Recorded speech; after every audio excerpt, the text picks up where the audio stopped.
মাননীয় মন্ত্রী মহোদয়ের কাছে কৃতজ্ঞতা প্রকাশ করছি।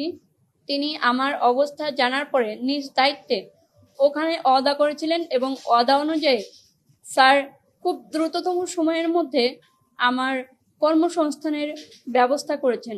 আপনারা জানেন, আমরা দায়িত্ব গ্রহণ করার পর এবং আমাদের নির্বাচনী ম্যানিফেস্টোতে পরবর্তীতে আমাদের মাননীয় প্রধানমন্ত্রী আমরা দেশের সকল প্রতিবন্ধীদের যার যার যোগ্যতা অনুযায়ী কাউকে মাসিক ভাতা, কাউকে যোগ্যতা অনুযায়ী চাকুরি, কাউকে চলার জন্য যারা হাঁটতে পারে না তাদেরকে ওই কি বলে না হুইল চেয়ার, বিভিন্নভাবে আমরা সমাজে প্রতিষ্ঠিত করতে চাই ইজ্জতের সাথে।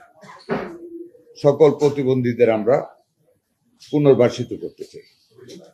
সেই লক্ষ্যে আমরা যখন যেখান থেকে যে আবদারটা আমাদের কাছে আসে যথাযোগ্য মর্যাদা দিয়ে এটা আমরা করার চেষ্টা করি। আমি গত রবিবার দিন সাতক্ষীরা গিয়েছিলাম কতগুলো হসপিটাল ভিজিট করতে। আমি যখন সাতক্ষীরা মেডিকেল কলেজ হাসপাতালে গিয়েছিলাম, এই মেয়েটি, তোমার নাম নাকি? শারমিন আক্তার, সে এসে আমার সামনে কান্নাকাটি করতেছে। আমি প্রথম বুঝতে পারিনি, পরে একজন বললো সে জন্মান্ধ, দুইটা চোখই তার অন্ধ। এই মেয়েটি শারমিন আক্তার, সে জাহাঙ্গীরনগর ইউনিভার্সিটি থেকে মাস্টার্স পাস করেছে গভর্নমেন্ট এন্ড পলিটিক্স। তার কেউ নাই, শি ইজ নট ম্যারিড, সে একটা চাকরি চেয়েছে। আমি তাকে ওখানে ওয়াদা করে এসেছিলাম, আজকে সেই চাকরির অ্যাপয়েন্টমেন্ট লেটারটা তাকে দেব, সে 2 তারিখে ইনশাল্লাহ যোগদান করবে চাকরিতে। এই জন্য আপনাদেরকে ডেকেছি। চাকরি হলো এসেনশিয়াল ড্রাগস, সে কনিষ্ঠ কর্মকর্তা অন অ্যাডহক বেসিসই হয়। অ্যাডহক বেসিস দেওয়া হয়েছে, after 6 months it will be confirm and it will jump to a higher salary. আমি নিয়োগপত্রটা দিচ্ছি তার হাতে, দোয়া করবেন তার জন্য আপনারা। মেয়েটা খুব অসহায়, দাঁড়াও মা, তুমি এটা রাখো, এটা ফাইল দাও, এটা ধরো, তুমি ধরো ধরো ধরো ধরো ধরেন, একটু ধরেন, এই প্রভাত ধরেন। সকলকে আমার আন্তরিক সালাম ও শুভেচ্ছা। আসসালামু আলাইকুম।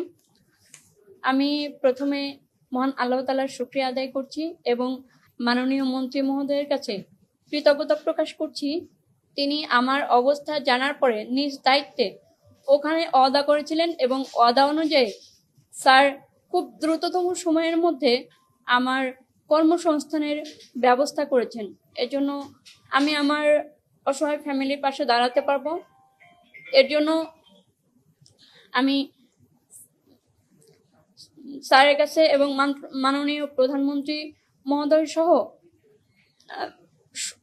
বর্তমান সরকারের কাছে আমি আন্তরিক কৃতজ্ঞতা প্রকাশ করছি এবং আপনাদের সবাইকে আন্তরিক ধন্যবাদ জানাই।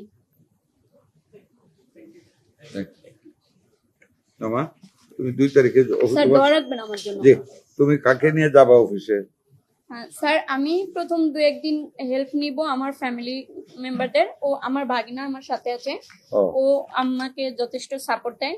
আর আমি 2-1 দিন পর থেকে নিজেই যেতে পারবো, জাস্ট আমার স্পেসটা একটু বোঝার প্রয়োজন, এরপরে আমি নিজেই সবকিছু